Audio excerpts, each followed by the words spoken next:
शुरू करते हैं एल्डिहाइड्स के। तो इसमें जो अगला रिएक्शन था वो देखिएगा जरा। अगले रिएक्शंस में हम आते हैं, ये कहलाएगा एल्डोल कंडेंसेशन। इसमें एक दो इक्वेशंस कीटोन्स की भी हैं, जरा देखना। एक दो इक्वेशंस के अंदर कीटोन्स की भी हैं, देख लें। Aldol condensation, aldehyde and ketones which contains alpha hydrogen atoms react with aldol with a cold dilute solution of alkali to form addition product was as aldol. The name aldol is given the to product because it contains both aldehyde and alcohol function group। देखिए ये reaction है ketone का, CH3 C double bond O CH3, ये बन रहा है CH3 CHO CH2 COH। ठीक है, तो ये जो रिएक्शन आपके सामने है, ये जो रिएक्शन आपके सामने है, ये जो रिएक्शन आपके सामने है, इस रिएक्शन में देखिएगा कि इसके अंदर जो हमने ग्रुप ऑब्टेन किया हुआ है, ये जो हमने ग्रुप ऑब्टेन किया हुआ है, इस ग्रुप में आप देखिएगा कि इसमें ऑक्सीजन भी है, एल्डिहाइड भी है, CHO एल्डिहाइड है, CHO जो है वो डबल बॉन्ड होगा, C double bond H aldehyde है, और ये COL जो है एल्कोहल है। तो ऐसे कंपाउंड जिसमें एल्कोहल और एल्डिहाइड दोनों के फंक्शनल ग्रुप मौजूद हों, ऐसे कंपाउंड जिसमें एल्कोहल और एल्डिहाइड दोनों के फंक्शनल ग्रुप मौजूद हों, ऐसे कंपाउंड्स को हम एल्डोल कहते हैं। ठीक है ना, इसको हम क्या कहते हैं? एल्डोल कहते हैं। अच्छा, ये रिएक्शन आपके बुक में ऐसे नहीं है। अच्छा, ये देखिएगा कि ये जो रिएक्शन आपकी बुक में ऐसा नहीं है। इसमें क्या है बेटा कि जो फॉर्मेल्डिहाइड है, इसी तरह ध्यान में रखना, जो फॉर्मेल्डिहाइड है इसमें एल्डोल कंडेंसेशन नहीं होती। एल्डोल कंडेंसेशन में कम से कम 2 कार्बन एटम्स होंगे, तो उसमें एल्डोल कंडेंसेशन होगी। ठीक है ना। तो अब क्योंकि एल्डिहाइड में सिर्फ अल्फा हाइड्रोजन है, अल्फा कार्बन नहीं है।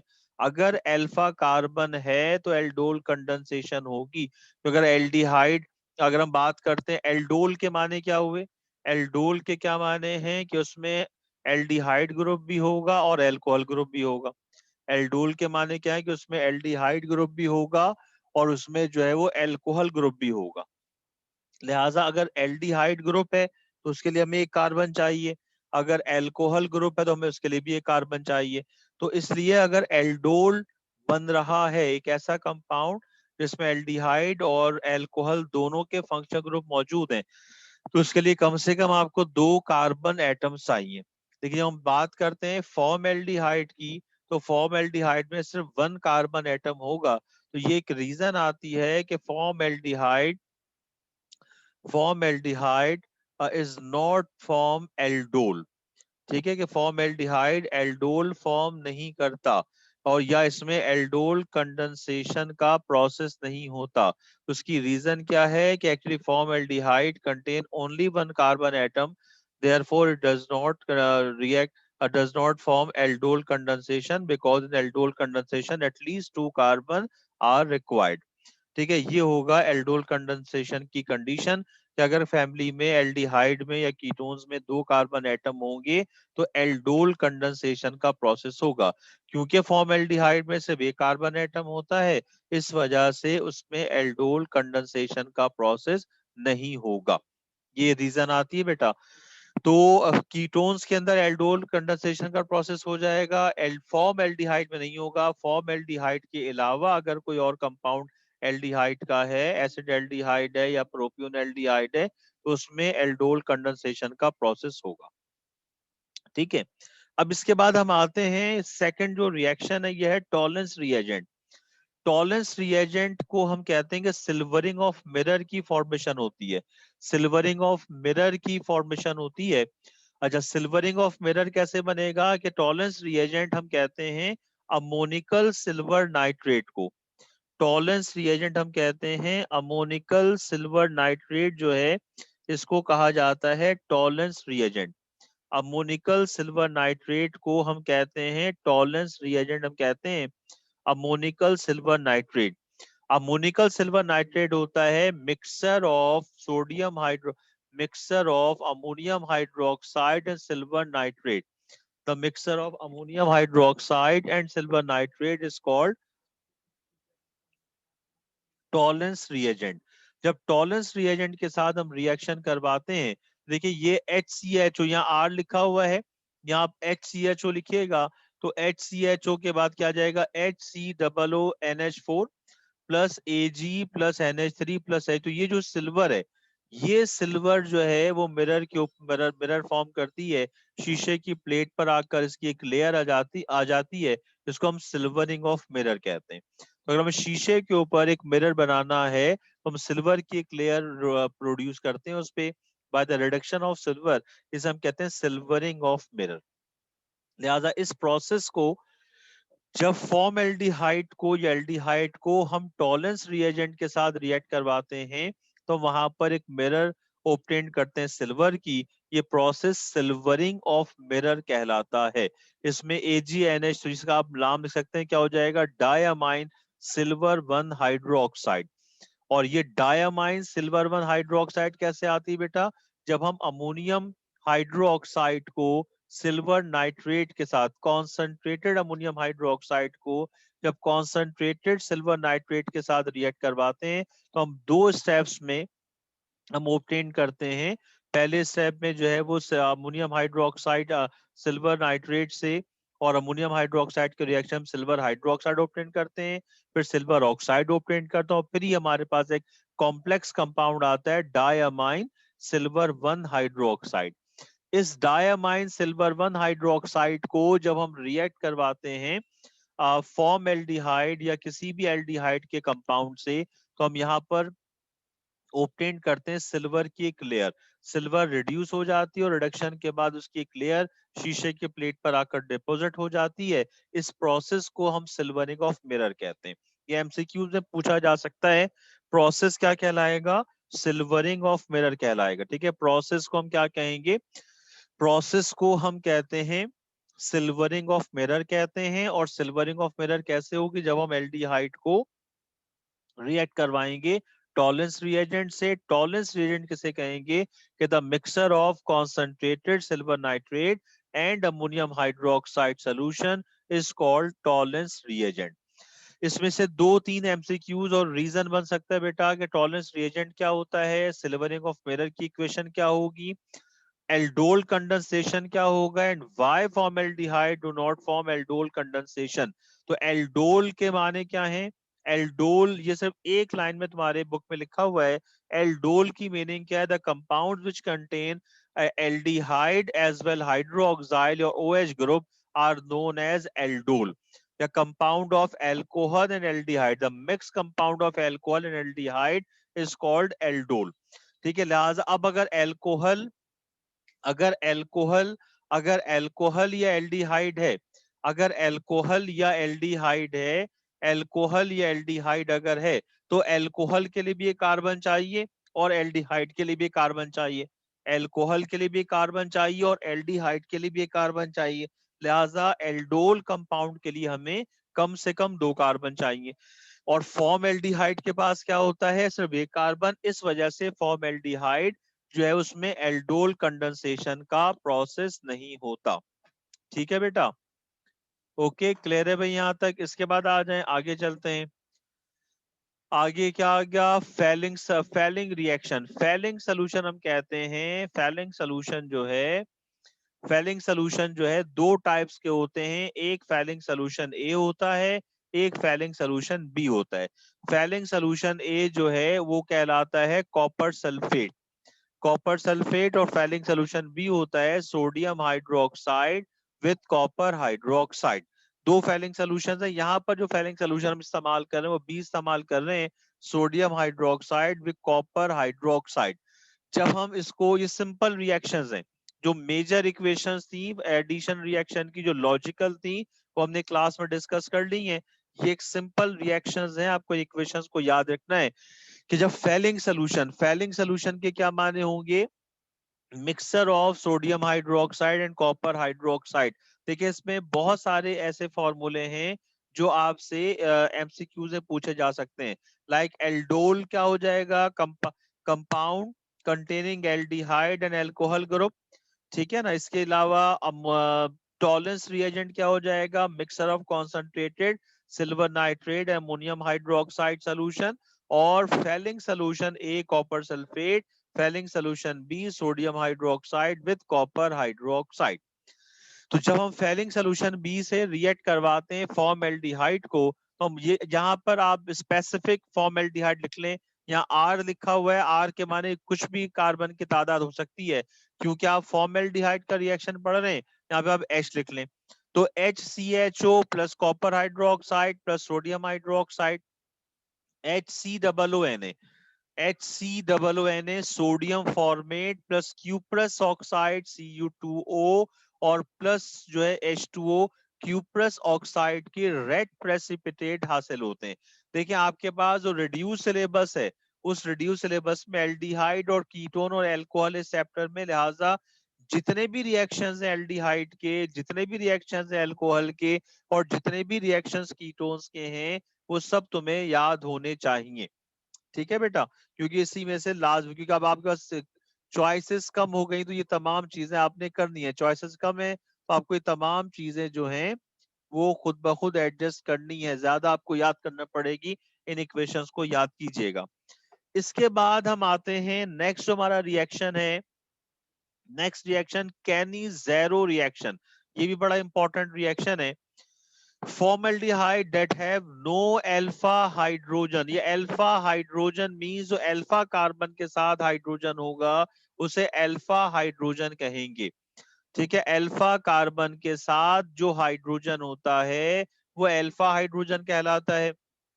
और अल्फा कार्बन क्या होगा, कि ऐसा कार्बन जो डायरेक्टली फंक्शनल ग्रुप से लिंक होता है उसे हम कहते हैं अल्फा कार्बन। तो फॉर्मएल्डिहाइड में अल्फा कार्बन नहीं है, सिर्फ एक ही कार्बन है, और वो कार्बन इसके फंक्शनल ग्रुप का है, HCHO या HC डबल बॉन्ड हो।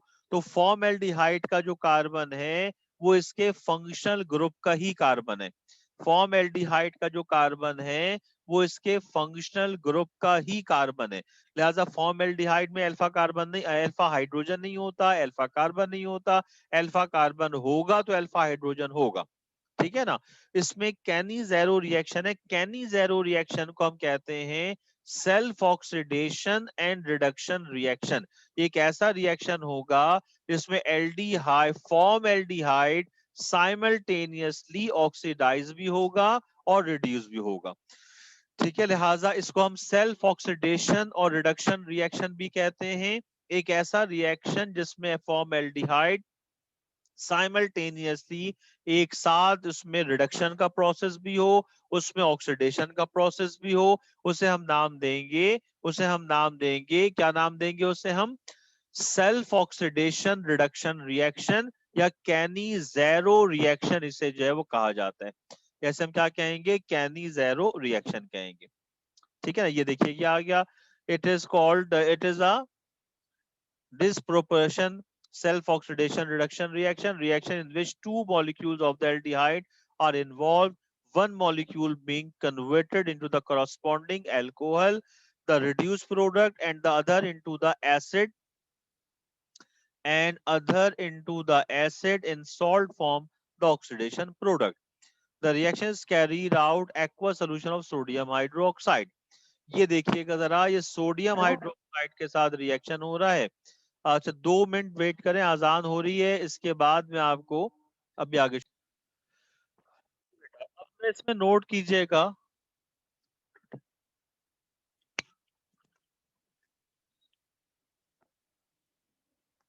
अब जरा इसमें नोट करो बेटा कि इसके अंदर जो है, इसके अंदर जो है जनाब, यहाँ देखिएगा, इसके अंदर ये देखना कि यहाँ पर ये देखिएगा जरा, यहाँ पर क्या हो रहा है कि CHO से हमने, ये देखिएगा, ये CHO से क्या ऑप्टेट कर लिया हमने, CH3।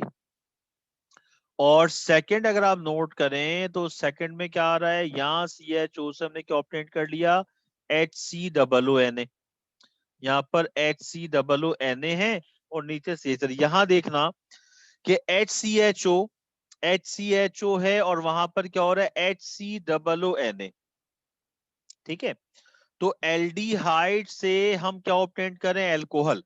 तो याद रखिएगा कि जब एल्डिहाइड से अल्कोहल ऑब्टेन करते हैं तो ये जो प्रोसेस है ये रिडक्शन हो रहा है। यहाँ पर क्या हो रही है, यहाँ पर हो रही है रिडक्शन, यहाँ पर हो रही है रिडक्शन, बिकॉज एल्डिहाइड में 2 हाइड्रोजन है और यहाँ पर 4 हाइड्रोजन।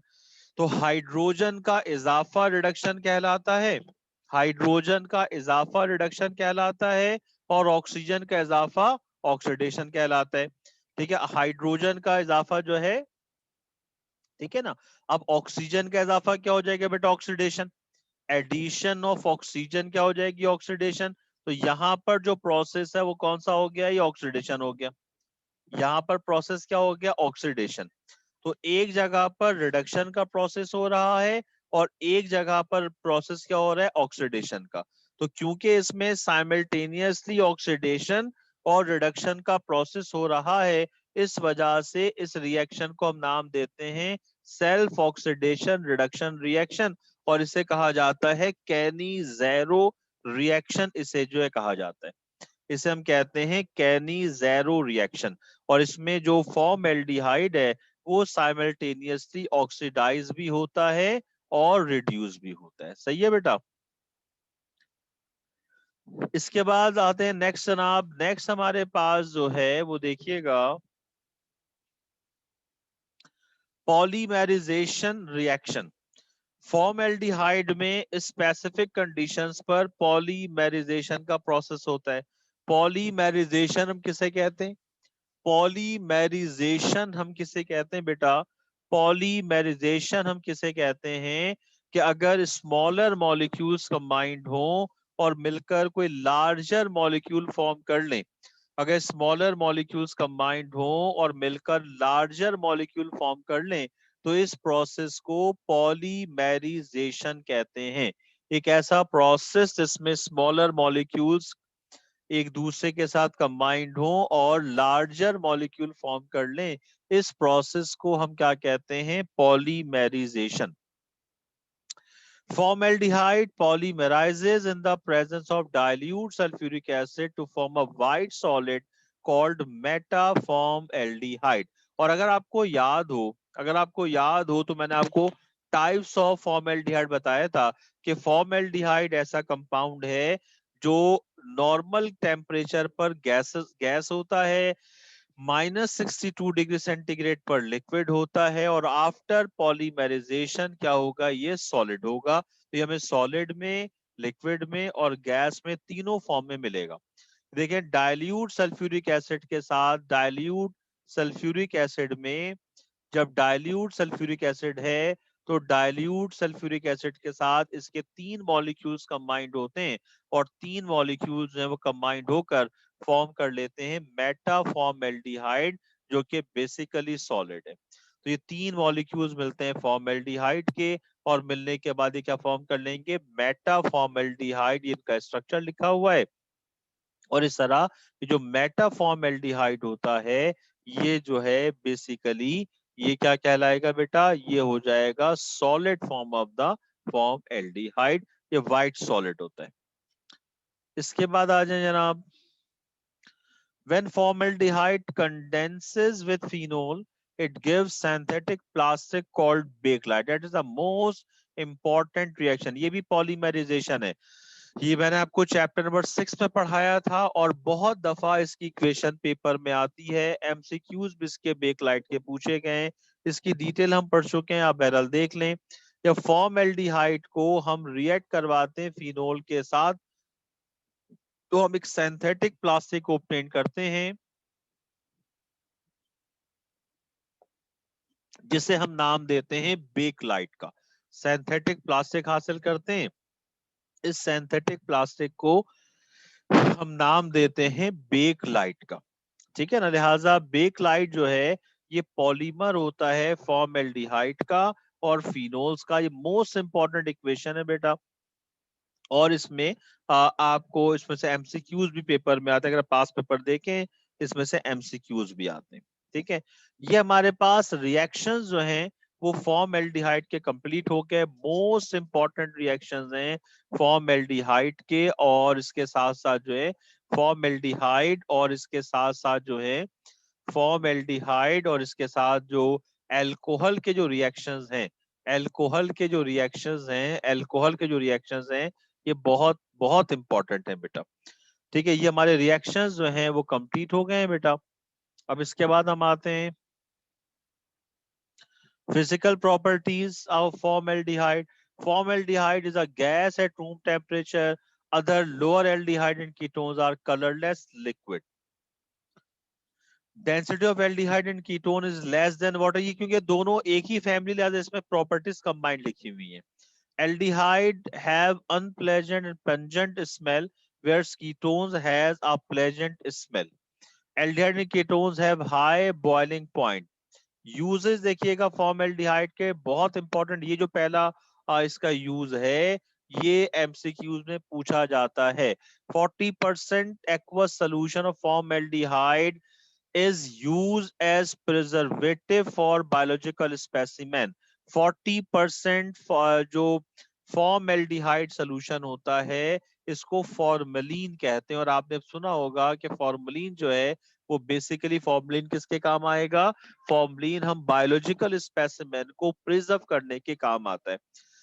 इससे हम चीजों को यानी स्पेसिमेन को हम प्रिजर्व करते हैं। फॉर्मलिन को, फॉर्मुलिन के माने क्या है? 40% सोल्यूशन ऑफ फॉर्मल्डिहाइड, 60% वाटर और 40% फॉर्मल्डिहाइड का जो सोल्यूशन होता है, 60% वाटर और 40% जो फॉर्मल्डिहाइड का सोल्यूशन होता है, इसे फॉर्मलिन कहते हैं।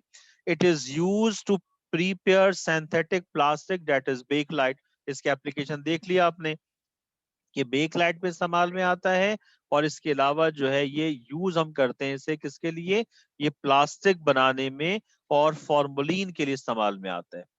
It is use in anti polio vaccine. ठीक है, ये पोलियो की वैक्सीनेशन के अंदर भी हम फॉर्म एल्डिहाइड को इस्तेमाल करते हैं। पोलियो की वैक्सीनेशन के लिए भी हम क्या इस्तेमाल करते हैं? फॉर्म एल्डिहाइड को हम इस्तेमाल करते हैं for the vaccination of polio. Polio की वैक्सीनेशन के लिए हम इस्तेमाल करते हैं फॉर्म एल्डिहाइड। पोलियो की वैक्सीनेशन के लिए इस्तेमाल करते हैं फॉर्म एल्डिहाइड। इसको प्लास्टिक बनाने के लिए इस्तेमाल किया जाता है, एज वेल एज हम फॉर्म एल्डिहाइड को यूज करते हैं by in the preparation of formalin. ये हमारा एल्डिहाइड का टॉपिक, जो बड़ा टॉपिक था, ये टॉपिक हमारा कंप्लीट हो गया है बेटा। बड़ा टॉपिक था और ये अल्लाह के फजल से कंप्लीट हो गया है। अब हम शुरू करते हैं कीटोन, और कल की क्लास में कीटोन कंप्लीट हो जाएगा। यानी आपका चैप्टर नंबर 9 जो है वो इंशाअल्लाह ताला कल कंप्लीट हो जाएगा। चैप्टर नंबर 9 जो है वो कल कंप्लीट हो जाएगा इंशाअल्लाह ताला। फिर चैप्टर 7 बचेगा, और वो बहुत ज्यादा लॉजिकल चैप्टर नहीं है, वो थ्योरेटिकल चैप्टर है सिवाय बेंजीन के। तो उस वक्त तक इंशाल्लाह, इसी महीने हम, मैंने आपसे कहा था हम जून में वाइंड अप कर लेंगे इंशाल्लाह ताला। तो जून के ही महीने में हम 15 तक कोशिश करेंगे, या 20 जून तक कि आपका कोर्स कंप्लीट हो जाए। उसके बाद फिर आपके प्रीलियम भी शुरू करने हैं, और उसके साथ साथ हमें कुछ चीजें जो रिवीजन करनी। और मैंने आपको एक बात कही थी कि हमें, हमारा टाइम होगा, हम इंशाअल्लाह ताला नोमेनक्लेचर कर लेंगे, तो आपको मैं सारे कंपाउंड्स के नोमेनक्लेचर करवा दूंगा। ठीक है बेटा। अच्छा, अब हम आते हैं कि हमारा जो अगला टॉपिक है, ये तो एसीटोन, ये कीटोन में है, इसको अभी हम छोड़ देते हैं। अब हम आते हैं कि इसके ऊपर हम डिस्कस कर रहे हैं, कीटोन। ठीक है, कीटोन हम डिस्कस करने जा रहे हैं बेटा। आज मैं इंट्रोडक्शन करा देता हूँ, और कल हम इसको कंप्लीट कर लेंगे इंशाल्लाह ताला। कीटोन को हम कंप्लीट कर लेंगे। हमें डिस्कस करना है कीटोन। कीटोन देखें क्या है, कीटोन हम किसे कहेंगे? कीटोन हम किसे कहेंगे बेटा? ये क्या हो जाएगा? कीटोन के माने क्या होंगे? कि the compounds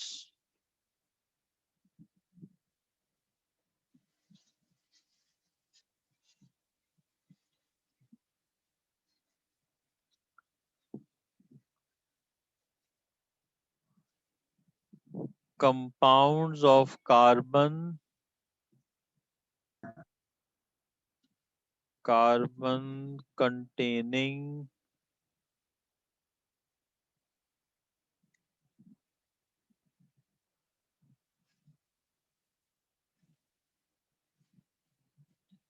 containing R CO R group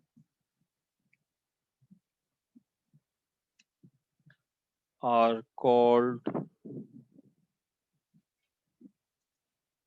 ketones।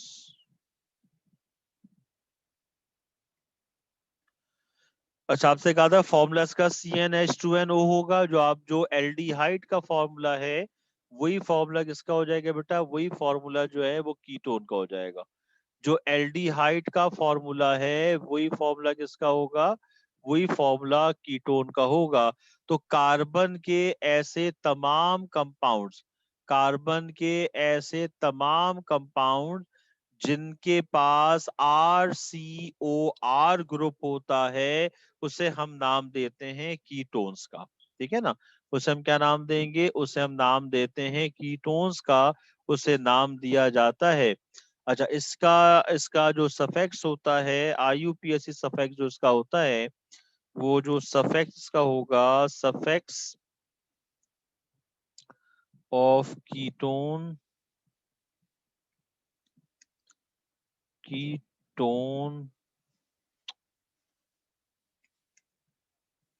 is suffix of ketone is, ये हो जाएगा ONE जो है वो कीटोन का सफिक्स होगा। ठीक है बेटा। अच्छा, अब इसके बाद देखें, मैं इसको जल्दी से करा देता हूं कि कीटोन्स की अगर बात करें तो दो टाइप्स के कीटोन्स हमारे पास होते हैं।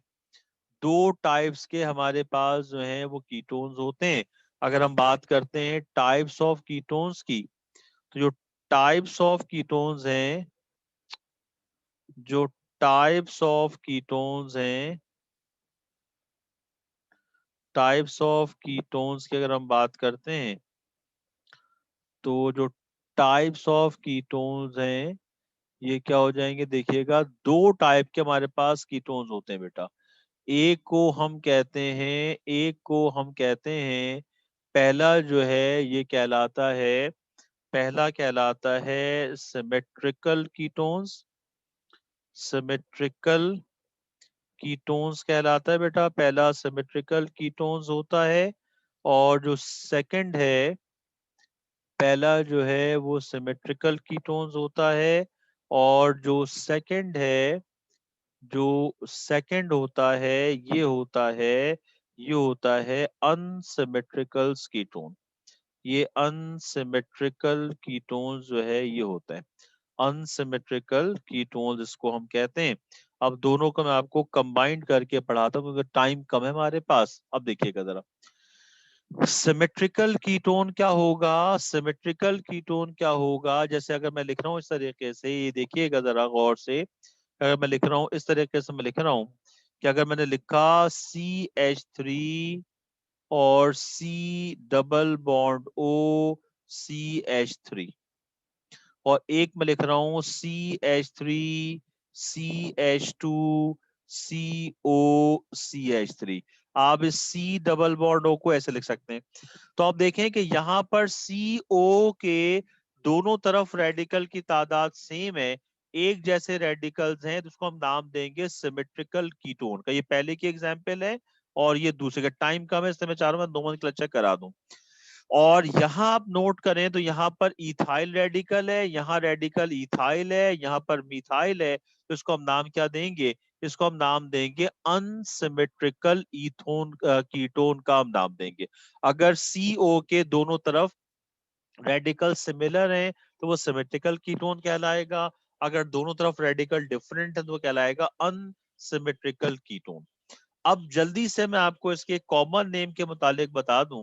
बहुत आसान इसका कॉमन नेम जो है वो बहुत ही आसान है। इसका जो कॉमन नेम है, ये कॉमन नेम इसका बहुत ही आसान है बेटा। कॉमन नेम इसका बहुत ही आसान है। अच्छा, कॉमन नेम का तरीकेकार क्या होगा? ये एल्डिहाइड जैसा नहीं है।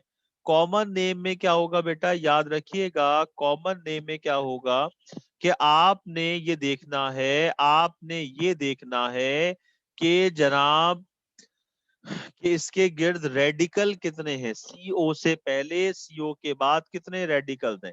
जैसे अगर मैं यहाँ लिख रहा हूं, मैंने यहाँ लिखा CH3 CO और CH3।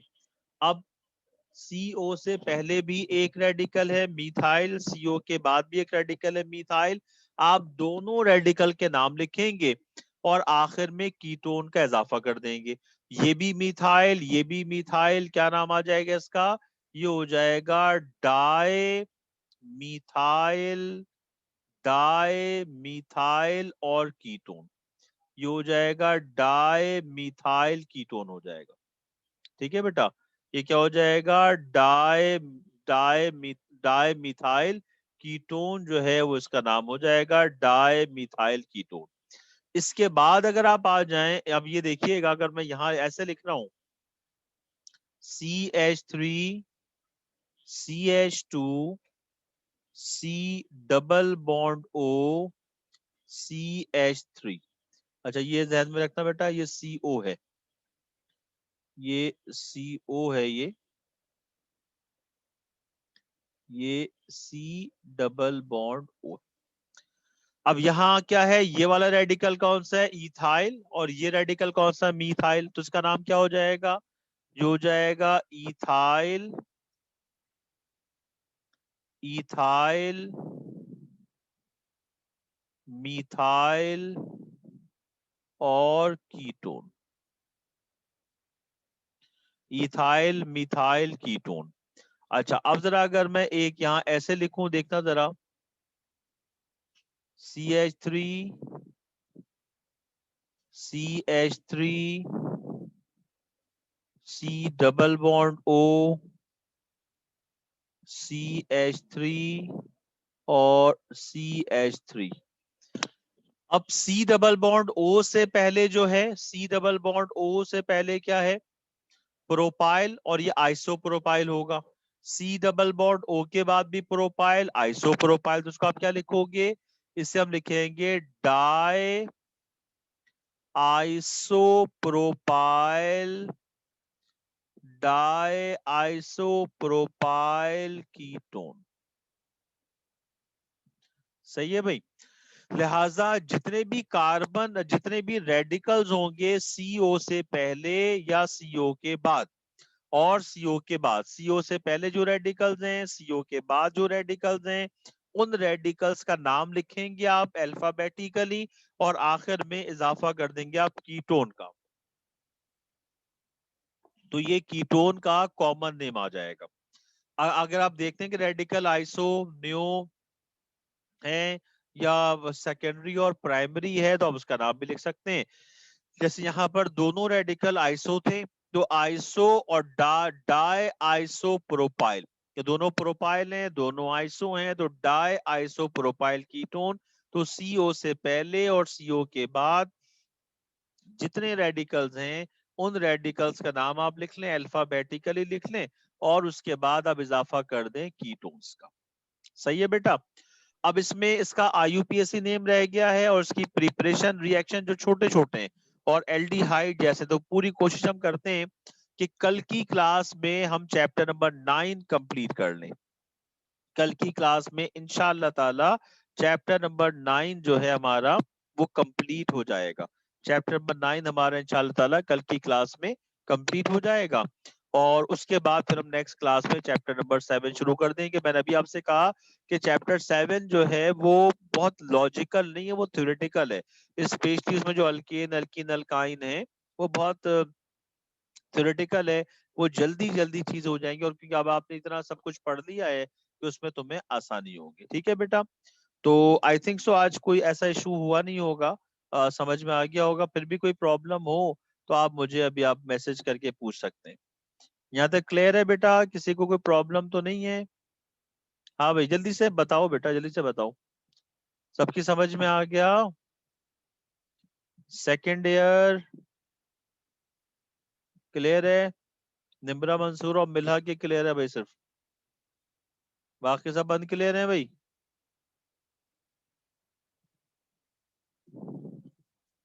चलो ठीक है जी, ठीक है, ठीक है, ओके। तो हम अपनी क्लास डाई आइसोप्रोपाइल, डाई दो को कहते हैं भाई।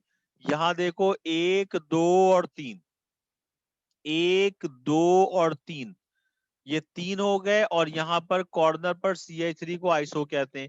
तो ये आइसोप्रोपाइल ये है, और आइसोप्रोपाइल ये है।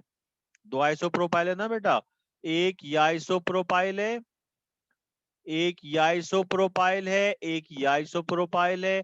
तो दो आइसोप्रोपाइल हो गए, इसको हम क्या कहेंगे, डाई आइसोप्रोपाइल। सही है।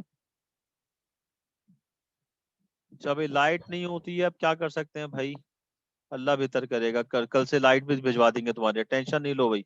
कल से लाइट भी हम सेंटर वाले भिजवा देंगे, ठीक है। चलें जी, okay, that's all today.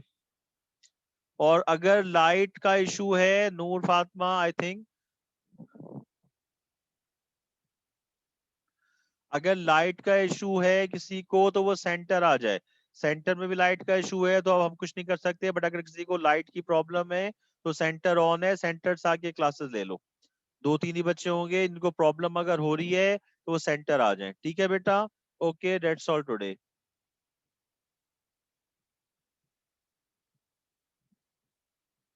Okay जी, अल्लाह हाफिज।